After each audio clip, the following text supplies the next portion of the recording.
Dipecat. Gue dipecat. Setelah bertahun-tahun ngebanting tulang, masuk pagi-pagi kayak budak korporat, lembur sampai mata kayak panda insomnia. Ujung-ujungnya, gue DILAYOFF. Dibuang, didepak, kayak sampah expired. Katanya sih, restrukturisasi. Bahasa halus buat bilang, maaf, lo nggak penting. Padahal tiap proyek, gue yang ngebanting tulang. Tiang-tiang target yang mustahil, gue yang tahan. Deadline bejat, gue yang jungkir balik. Bos goblok yang gak ngerti kerjaan, gue yang nutupin. Tapi sekarang, gue bahkan gak dikasih kesempatan buat pamit baik-baik. Suara mulai meninggi. Lo tahu yang paling nyakitin? Bukan karena gajinya berhenti. Bukan karena asuransi dicabut. Tapi karena akhirnya gue sadar. Kerja keras tuh gak ada harganya kalau lo cuma karyawan. Lo pikir lo loyal, perusahaan bakal balas budi. Gak. Woi. Mereka lebih pilih efisiensi daripada nurani. Lo dipuji hari ini, besok ditendang kayak kecoa di pantry. Gue harus ngakuin satu hal. Gue bego. Gue pikir kalau gue rajin, jujur, dan berdedikasi, gue bakal dihargai. Hahaha, mimpi. Tolol. Di dunia kerja, lo dihargai cuma pas lo masih bisa dieksploitasi. Suara berubah jadi tawa sinis. Lucu ya, waktu gue sakit, gue dipaksa tetap online. Waktu orang lain cuti, gue disuruh backup. Waktu proyek hancur, gue dijadiin tameng. Tapi waktu perusahaan butuh kurangi karyawan, nama gue langsung di daftar paling atas. Jadi gue nanya ke diri sendiri. Sebenarnya, gue siapa sih buat mereka? Jawabannya, nggak ada. Lo bukan manusia di mata mereka. Lo cuma angka, cost, beban, dan begitu neraca keuangan minta perampingan, lo yang dulu disebut karyawan andalan, jadi beban yang harus disingkirin. Suara mulai berat dan getir lagi. Gue inget jelas, hari terakhir gue. Hari ngajak ngobrol sambil senyum palsu.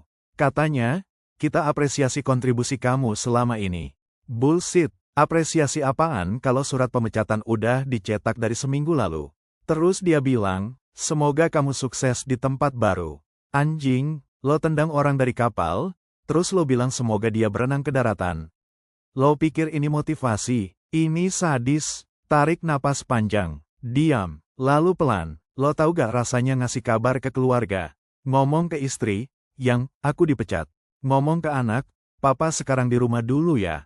Lihat mata mereka nanar. Mereka gak nyalahin gue. Tapi rasa gagal itu numpuk, nyekek di tenggorokan. Kayak dunia bilang, selamat datang di dunia nyata, pecundang. Suara jadi penuh dendam. Sekarang gue ngerti. Jangan pernah loyal ke perusahaan.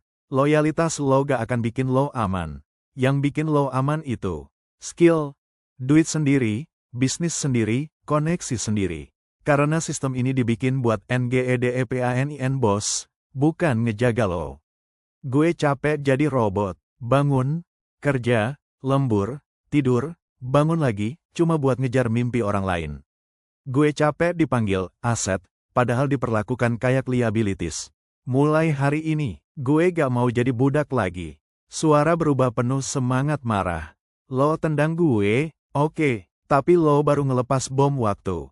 Karena gue bakal balik, gue bakal bangkit. Dan waktu bisnis gue jalan, waktu gue sukses, lo gue tunjuk dan gue TERTAWAIN.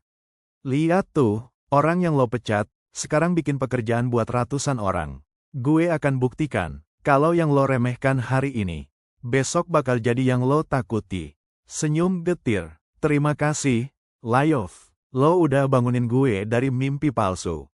Lo udah nunjukin kalau hidup bukan soal jadi karyawan teladan, tapi soal punya kendali. Mulai sekarang, hidup gue, aturan gue. Gue gak butuh kantor. Gue gak butuh atasan. Gue butuh satu hal, kemarahan ini gue ubah jadi bahan bakar.